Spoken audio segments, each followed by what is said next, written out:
mentioned that you can use Microsoft provided images, third-party provided images in the Azure Marketplace, or you can create your own image. You could create that on premises and bring that to Azure.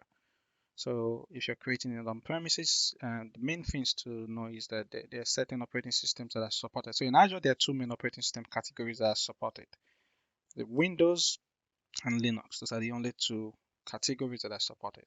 So Windows and Linux. And there's information around the types of Linux that are supported also. The main thing is you should be able to get the Azure VM agent onto that image if you're doing that from on premises. So if you're taking a machine that's already in Azure, deploying it and then customizing it and then capturing the image, that's fine because it already has the agent in that. So every image that you get from the Azure Marketplace already has the Azure VM agent in it. And but if you are doing that on premises on Hyper-V, for example, and you want to bring that image, you've got to go download and deploy the Azure VM agent. The Azure VM agent, to give you a quick information about that, that's the agent that's responsible for communicating with the Azure platform. So yeah, so this Azure guest agent. So if it already exists on every Azure machine in the marketplace. But this is the agent that's responsible for a lot of things that we do. So for example, if I go back to the Azure portal and if I go select the virtual machine. For example, if I forget like maybe a password for this machine, I could go scroll down. I have a set password here, right? So I could perform certain operations within the virtual machines from within the Azure portal. So for example, I have the run command option where I could run certain commands. And I showed you like the extensions that where during deployment we could pass an extension. Even after deployment, we could send an extension to a machine to execute that extension. What's the thing that handles that? That's the agent. That's the Azure guest agent within the machine. That's the one that does that. When you go reset machine in Azure portal, that guest agent is responsible for that. And it's kind of like the one that handles communication between the virtual machine and what is called the Azure Fabric Controller. So that's a whole other topic. But the Azure Fabric Controller is kind of like the brain behind a lot of the operations that's going on in Azure. And the Azure Guest Agent handles communication between the virtual machine and the Azure Fabric Controller. So what I'm saying is if you're doing this on premises and you want to bring the image, you got to get this guest agent within your image before you start bringing it to Azure. I deployed the machine that was already in Azure, but during the deployment of the machine, I passed a PowerShell script to the machine.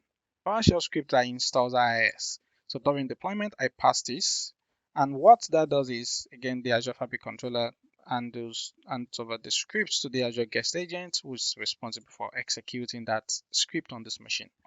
And when that script's completed or executing, my machine ended up having IIS installed on it. So when the script finished executing, the script I passed as a custom script extension, machine has IIS installed on it. Then the other thing that I now did was I went to the browser and I downloaded a software called Heavyload, which is a stress test tool. And I downloaded and installed Heavyload on this machine. So now this machine has two customizations from the basic Azure Windows VM. It has IIS installed and it has Heavyload installed. And once I've done that, then I went to stage number 2. So stage number 1, I customized the VM to where I want it to be. Then step number 2 is I deprovision it. And in Windows, that means you sysprep it, generalize it, and then you shut it down. If it's Linux, you run the deprovision command. So there are different deprovision commands that you run depending on the variant of Linux that you're running.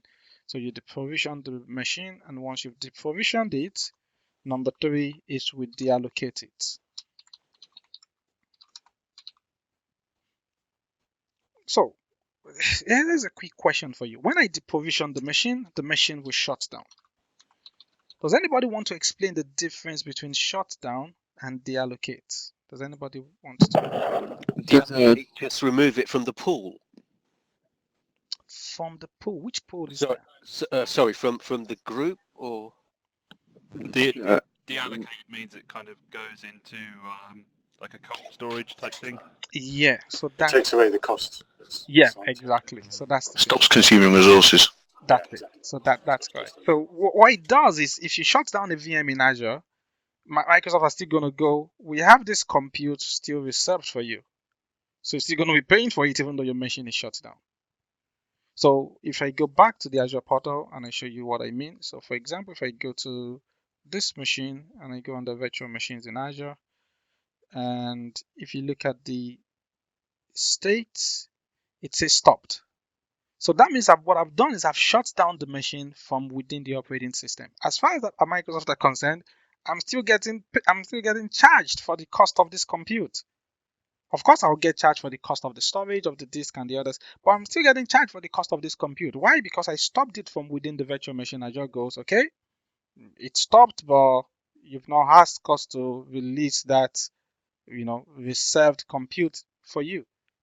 So if I want Microsoft to release that, what I need to do is I need to stop it from the Azure portal, which is why it's recommended that if you want to stop virtual machines, you stop them with the Azure portal here, because if you stop them from the Azure portal, that not only it's going to issue a shutdown command to the Azure guest agent, which proceeds to shut down the machine, but also it's going to deallocate the allocated resources to you in Azure so that you're not getting charged. At that point, the only thing you'll be getting charged for is the cost of storing the disk. I've got a question on that bit. Yes. If you've got an auto shutdown schedule, does that deallocate it as well? It depends on how you've configured the auto shutdown. Is that optional then? So the auto shutdown that you're using, my guess would be you're using the one that's available natively in the Azure portal. Yeah. So if you're using that one, that deallocates it also. Okay, cool. So, but I've seen other people use something like an Azure automation account that just makes a call within the virtual machine and does a shutdown within the virtual machine. If you do that, then what that does is that only stops it but does not deallocate the resources. What if you're using the PowerShell commands to stop the VM? Will that deallocate it as well? Yes. So okay. The PowerShell command to stop the VM is the equivalent of this stop button here. So what I'll need to do is I don't need to do this myself. I could just go try to capture the image and it's going to deallocate it for me. But since I've already stopped it, I'll just go stop it and deallocate it anyway. So it's going to start the deallocation. So let's go back to this one. So deallocate it. And then what I'll do is I'll capture this image once that's done. And then once I capture this image, alongside all the other image options that I have available in Azure, alongside the Microsoft images, the third-party images, I will have the option to select my own custom images. And one of the options that I'll be able to select is this image that I'm capturing. So now when I want to deploy a new VM, I can specify I want to use this image rather than either the Microsoft or the third-party one. I can now use mine. So that's kind of like the way and what I'm showing you. So that's, if I go refresh this, so it's currently deallocating the resources. And again, just another good lesson for you is that sometimes when you have a look at this is a very informative notification that's maybe lost. So look at it, said executed stop command on one selected resources. Some people read that to mean it's completed the job. So a lot of times when you see notifications here, it's just telling you I've successfully submitted the job. It does not mean the job has completed. So when we get to networking, you see that. So in some cases, when you're doing some network troubleshooting or something, you're adding a network security rule, or you're modifying some route table in Azure, and you're doing a continuous ping. You notice that notification says job done, but nothing is working. That's because you have to give it a few seconds. So that just means I've successfully submitted the job, then it's going to complete the job, and then eventually you see the result. So sometimes you just have to, because this is executed, and just give it a few seconds, and then it's going to show as stopped. Deallocated, sorry. Then what I'll do is I'll capture this image. And then to walk you through what I'll go ahead and do next is I will use this image whenever, because I'm going to go into the next phase, which is deploy virtual machine Skillset. And I'll specify my virtual machine skill sets to use this image. And then I'll use that to show you auto scaling. So why this is stopping and deallocating, let me go ahead and introduce virtual machine skill set. So what are these things called virtual machine skill set? What exactly are they? What's the purpose? Why do we use them? Why do we need them? Let's go get some more space. Okay, let's go back to here. Virtual machine skill sets, what are they? Why do we use them? Here's my question to you. I have a virtual machine in Azure, and my virtual machine is hosting my website.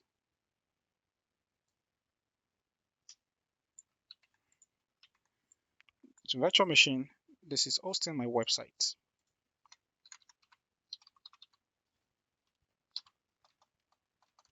All of a sudden, what happens is my website became popular, and I begin to get a lot of hits on this virtual machine. And this virtual machine is running at 90% CPU, 90% RAM, whatever, because it's busy serving all these requests. What options do I have to fix that issue? What are the options that I have? So this machine is hitting its limit when it comes to resource utilization. This virtual machine that's hosting my website, what option do I have to fix that issue? Load balancing. Load balancing in what way? Add another VM. Okay, yeah, that's the key. So you said option number 1 is add another VM. Increase the resources. That's excellent. So I'll actually put that as option number 1. Option number 1 is increase the resource. And I guess you're talking about increase the size of the VM, right? Give it more CPU, give it more RAM. Yep. And then option number 2 is I can add another VM. And that's accurate. So, and those are the 2 options that I have. So this one, increase the resources, is also called the scale up. This one, adding another VM, is also called the scale out. So let's start with the scale up first. Let's look at that, because we have to understand what that is, and we have to understand what limitations that I have. Here's the thing is that, let's say this machine, I go ahead and, because this website is running on HiIS, that's the underlying technology behind it, or that's what hosting the website, the HiIS server. This machine initially starts out with 2 CPUs and 8 GB RAM. I can go change this to a virtual machine size that has 16 CPUs and 64 GB RAM. And I can do that. And that will work because this machine all of a sudden has more CPU and more RAM. The thing is that number 1 issue with that is eventually I will hit the limit. I can only add so much resource to this machine. Eventually I'm going to get to, okay, that's it. I've added 500 CPUs and 1 terabyte of RAM. That's it. You cannot go up any more than that. So eventually I'm going to hit a limit. You can say, yeah, that's absolutely fine. Because, as long as the limit is okay for the kind of resources that I need for my website, that's absolutely fine, because I may not need the full limit that's possible. The other issue that you have to consider is there are also software limits. And follow me a bit here. I know that sometimes it's taking a while to build, but follow me a bit here. You can also hit software limit. So for example, let's say, I'm just assuming here, let's say HiIS, the application software HiIS, can only handle a maximum of 500 requests per second. That's the application server HiIS itself. In other words, no matter how many CPUs and RAM that I make available to the machine, HiIS itself has a limit that it can only handle 500 requests per second.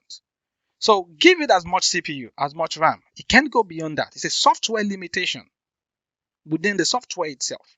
So the thing with scaling up is eventually, number 1, eventually you hit a limit. Number 2, it does not help you if the limit that you're hitting is a software limit, because you can throw as much hardware resources at the VM, the software limit still exists. It's like, sorry, I can't process more than 500 requests per second, which is why something like scaling out can help you. because David, hello. does scaling up also require a restart? In many cases, in most cases, yes, it does. So it's going to restart the machine if you do. I mean, scaling out would be also better. Yeah. So and that's a very good point. And thanks for bringing that up. So because also, eventually you hit hardware limit, the software limit, but there's also a restart, which means like some downtime, which of course management does not like. Downtime. So that's correct. So scaling up can also in many, actually I think in almost all cases it's gonna involve restarting the machine to apply that change.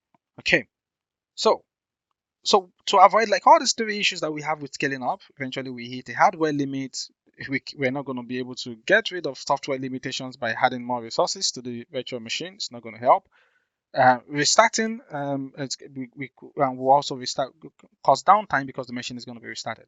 So that's where scaling out can help us with this, because scaling out, what we do is we'll add another instance, and we had another instance that also hosting my website to help handle the load. So now I've eliminated this one, or actually I've eliminated the three issues. Because number one, if I had another instance, so let's say I can only go up to 500 CPUs. If I can add another instance, that's another 500 CPUs. I can add another instance, that's another 500 CPUs. So I'm going beyond like the hardware limitations. But then if IIS can only handle 500 requests per second, by adding another instance, I had another 500 to that. By adding another instance, and I add another 500 to that. So now I've eliminated that. And also, if I want to add another instance, it does not necessarily mean there's going to be a downtime for doing that. In most cases, I can do that without incurring downtime. So while it is true that I can do that without incurring downtime, scaling out also has its own issue. Does anybody wants to guess the issue that scaling out has?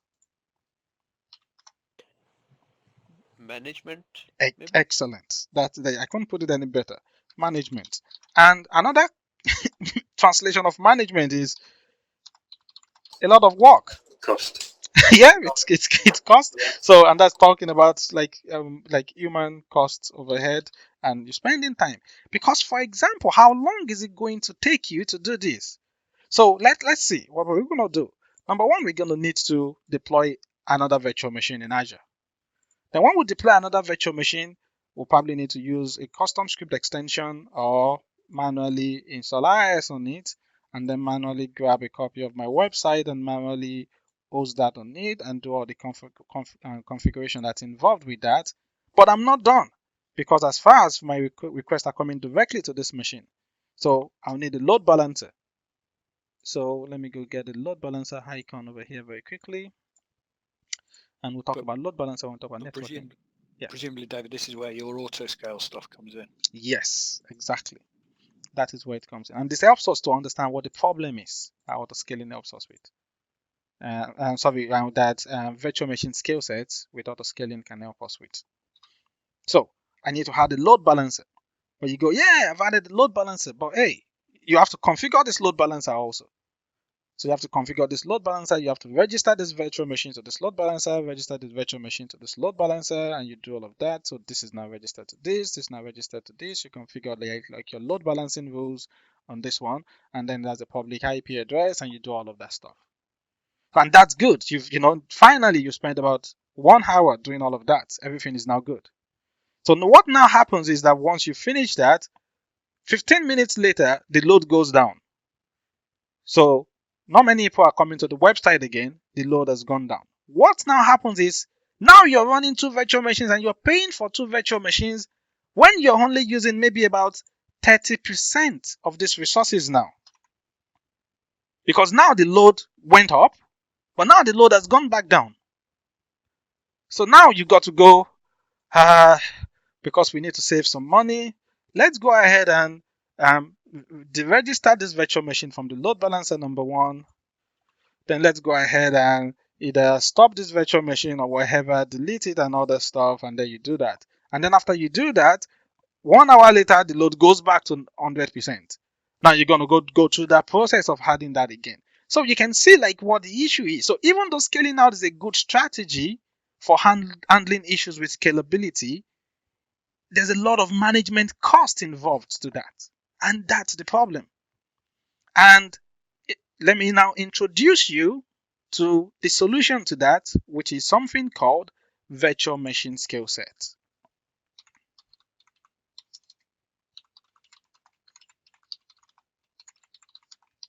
Virtual machine Skillset. What is it? Virtual machine Skillset, to put it simply, it's a service in Azure. So let's go back.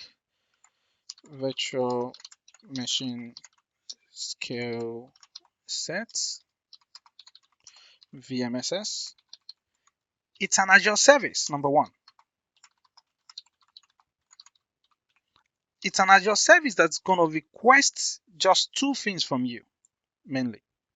Number one thing that it's going to request from you is it's going to say, provide me, number one, provide me with an image that contains your service,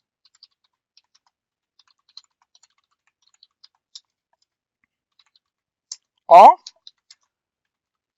an image with an extension that configures your service. What do I mean by that? So there are two options. So you either provide virtual machine Skillset with an image that contains your service or an image that configures your service. Here's what I mean with that to make it make sense.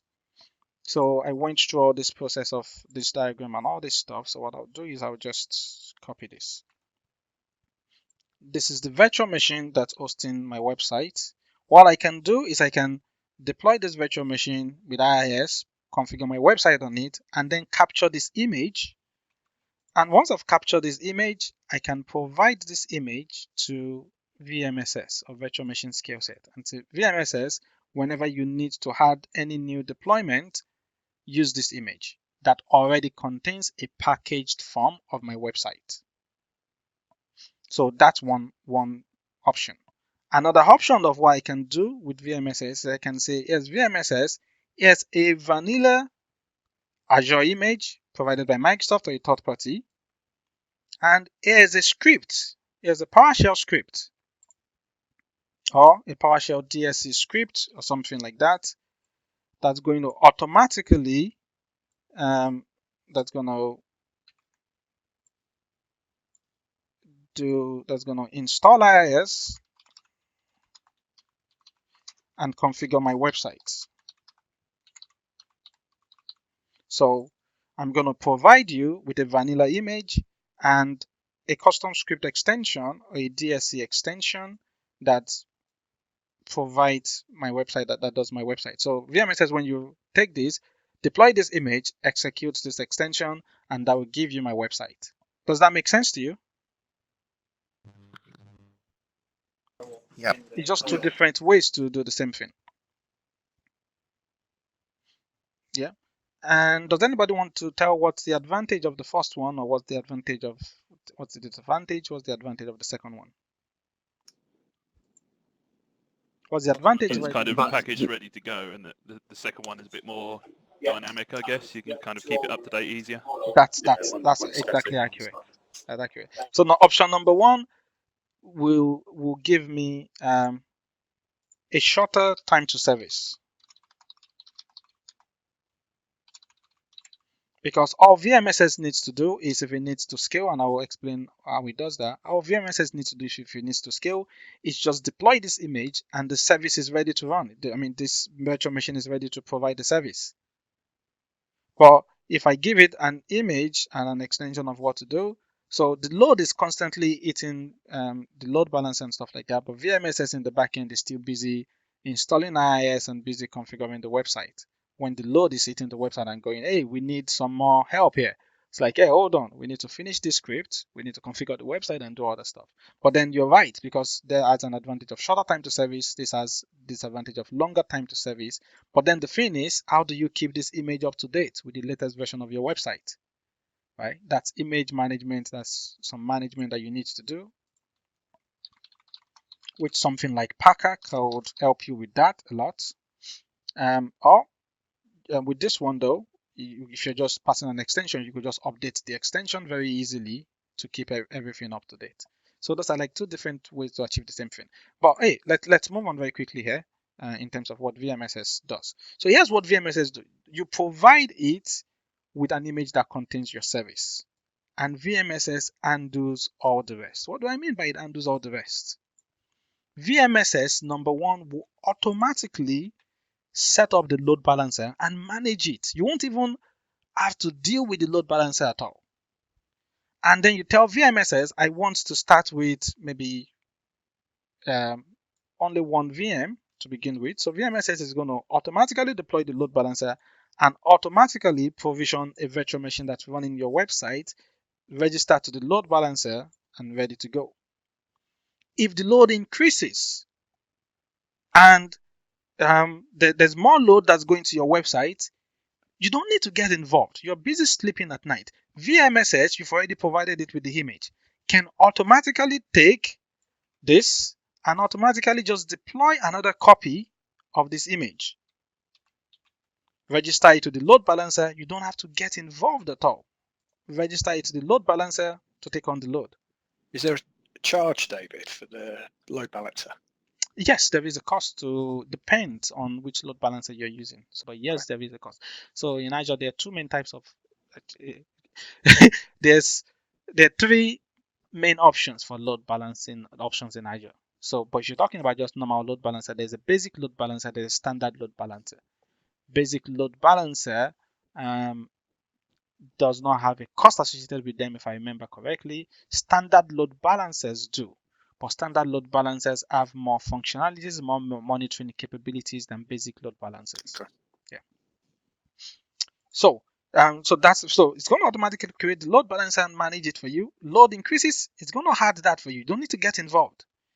Load increases again, it's going to add another one, automatically register to the load balancer. Now it's taking away the pain of you having to create this load balancer, maintain this load balancer, maintain the addition of your virtual machines to this load balancer and all that stuff. But not only that, if you configure virtual machine Skillset with auto scaling, it will give you a characteristic known as elasticity. And what that means is, as the load increases, it's going to add more instances of your images to handle the load on virtual machines. If the load goes away, it's going to automatically take these away.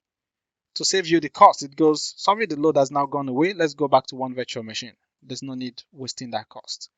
And you don't need to be involved in that. Can you set the thresholds of that? Yes, absolutely. And you can customize the threshold as much as you want. You can say if the CPU goes with the one that I will show you in the demo that I'll show you based on CPU. So you can say if the CPU is 70% or more, which is what I would do, go ahead and add an extra instance.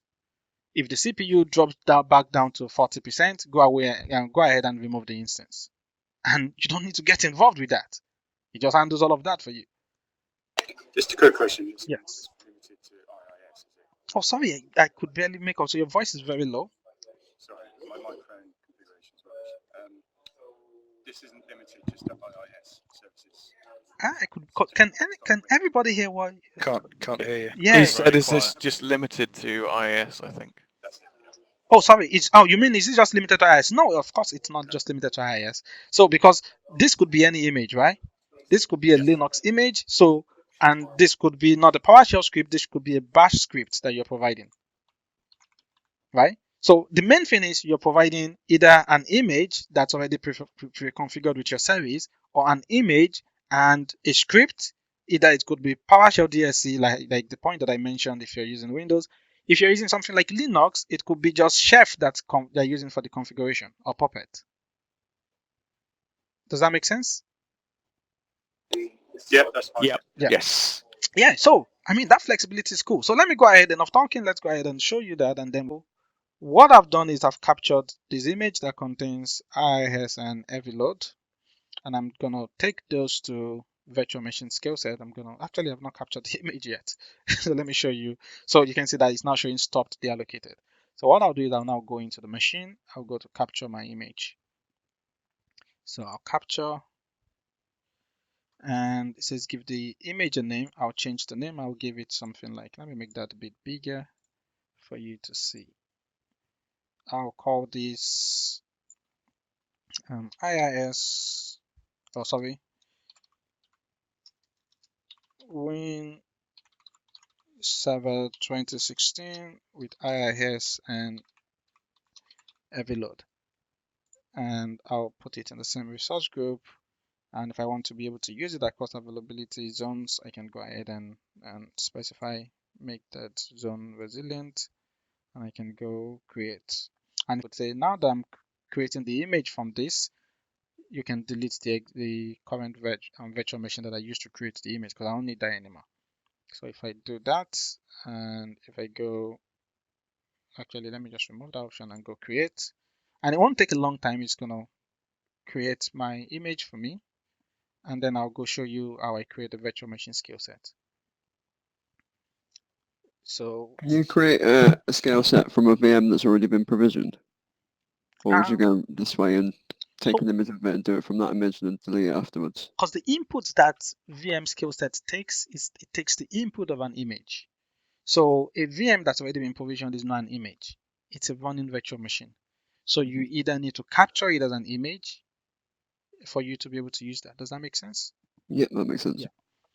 So yeah, so it needs to be so on number two that thing. So you may not need to capture it as an image. Maybe you can just give VM skill set a vanilla image, and maybe what you have a script somehow, or an extension, or maybe you're using Puppet or Chef or some other configuration to automatically provision your service. Then you can use that. So you can say, hello VM skill set, here's a vanilla Windows image, here's a PowerShell script or a Bash script or a PowerShell DSC extension that automatically provisions my service. So, and VM skill set will handle that from then on. Okay, so I think my image is now created. So what I can do is I can go to, number one, let me show you very quickly how I can use this image if I want to deploy just a new virtual machine before showing you in skill set. So if I go to virtual machines here, and I go to add new virtual machine, I can select an image. I can browse all public and private images, and it's gonna take me to where I can select an image, and what I go to do is I change that to my items over here, and I can see my image over there, and I can use this image. Or what I wanted to show you is, let's go to that skill set. So let's go VM skill set. Let's go skill set, virtual machine skill set, and create. So what I'll do is give it a name. I'll call this deal website 01. And you can see it's taking an input from me. So it's David, you got to provide me with an image, or can that already has your service, or an image and an extension. So I won't be able to add the extension from here in the portal if I'm creating using the portal. But if I'm creating using PowerShell or Azure CLI using a template, Azure Ham template, I can add the extension also. What I'll do is I'll go to browser public and private images, go under my items, and I'll go select my custom image that contains my service already. Resource group, I put that in resource group 1, that's location UK South. Availability zone. So here's where the cool thing. VM skill set is telling me when I begin to add all these instances as the load increases, do you want me to just limit this to one availability zone, or do you want me for maximum availability to spread them across different zones? So when I'm adding another one, I'm going to add this other one in availability zone 2. If I need to add another one, I'm going to add that one to availability zone 3. So again, just maximum availability that it's giving me the option to configure here. So if I wanted to, I could say, yeah, go ahead and distribute them across availability zones when you're deploying them, and it goes fine. I'll handle that for you. Which manually you'll be the one responsible for doing that yourself before. So let's do this. And I put in my password.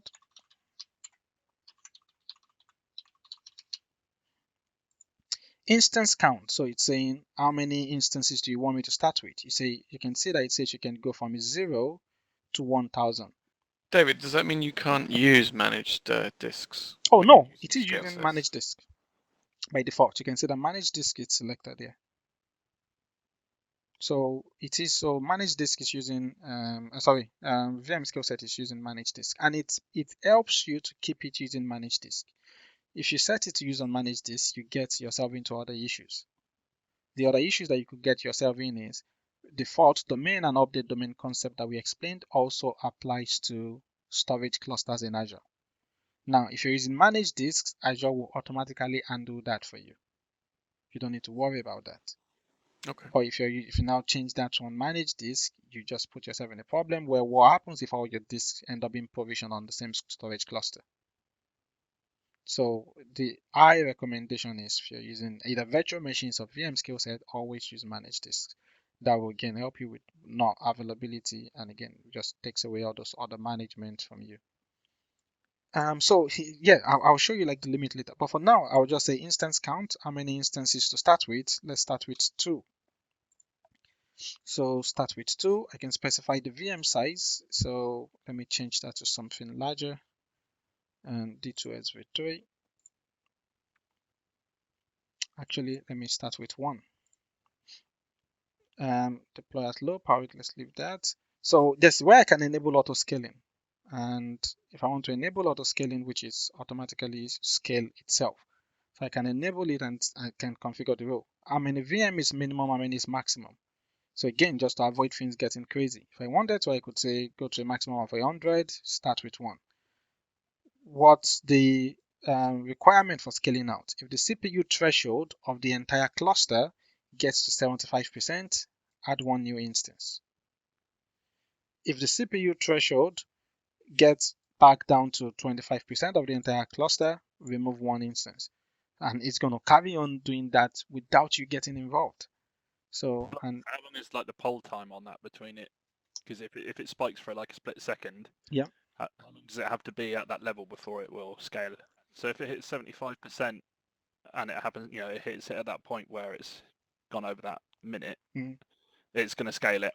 So this, I have less options here. So actually, I could disable this for now, because if I go to configure this after creating the virtual machine skill set, I have the option to specify some of those numbers. Okay. That you're talking about. So over the period of time. So the metrics is emitted every 1 minute. You can say every 5 minutes. Evaluate this over 5 minutes. So I have more Makes flexibility sense. after I've created that. But when I'm doing creation, you have less flexibility. So for example, in the Azure portal, when I'm configuring this, I can't pass an extension. If I'm using just a vanilla image and an extension, I can pass an extension, but I can add the extension afterwards. If you're using Powershell, CLI, or Azure Ham template, you have more flexibility to do those at the point of deployment. So Cool. for this one, let me disable it for now, and then I will go configure auto scaling afterwards. So networking, so I'm starting with 1 instance to begin with. Networking, so this is where you can specify what type of load balancer do you want. So do I want an application gateway, or do I want just an Azure load balancer? And this is where I can specify an application gateway. And we'll talk about these options tomorrow when we talk about networking. Application gateways recognizes HTTP, load balancer recognizes layer 3 and layer 4. So if I select just load balancer, give it a public IP name, I say DO website PIP for public IP. Domain name label, I say DO website 01.uksouth.cloudapp.azure.com. Virtual networks, because it's going to deploy the virtual machine instances in a virtual network. You can use an existing virtual network, or you can create a new one. So if I go create a new virtual network, and I'll call this VMSS VNet. And again, there's where you need to be a bit careful also, because for example, if I select auto scaling and I say you can scale up to 1,000 instances, and then I create a subnet that's /24, I can only accommodate 250 instances, right? So you want to be careful, to provision enough address space that can handle whatever number of instances that VM Skillset is configured to scale to. So for this one, I'll just leave everything as the default. I'll just go click OK to that. And I'll just go ahead and click create, and VM Skillset begins creation. So what we'll do now is VM Skillset is currently creating. Again, you'll notice that I'm not creating any load balancers by myself, but VM Skillset by itself will create the load balancer for me. I don't have to lift a finger to do that. You can see it's creating load balancers now. And it's going to take control of configuring that load balancer going forward. And then it's going to begin to deploy my initial instance. So let's take a break now. When we come back, what I'll do is I'll go ahead and configure auto scaling on VM Skillset. And then I will show you auto scaling in action. And the way I'm going to do that is I'm going to use every load that's part of the image that I pass to VMSS. I'm going to log into one of the virtual machines and I'm going to run every load to stress the machine so that the CPU spikes. And then VM Skillset will recognize that and it's going to go, oh, there's a lot of load on this machine. I've got to add one more instance. And then it's going to begin to scale out. And then it's going to send notifications to me in my email address to say, hello, I just added a new instance to this VM Skillset, just so you know the load has increased. And if the load goes away, when I stop every load, it's going to begin to remove the instances and go, hey, I just removed another instance because the load has gone away. So, and Sorry, hello. just a quick question. Yes. Since Skillset, if what happens to the data if our website is saving data on the VM? Excellent question.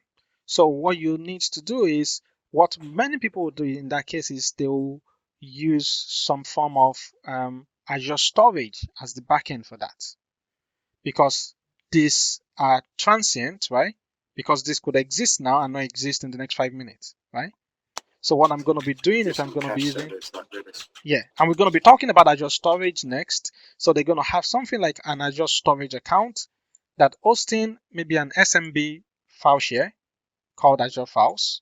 And then your application will be configured to use this as a storage for things that need to be persistent. Does that make sense? Yeah. So that it does not matter if this goes away, like this is that. So you can use something like Azure storage to back that. So that's one of the ways that people will do that.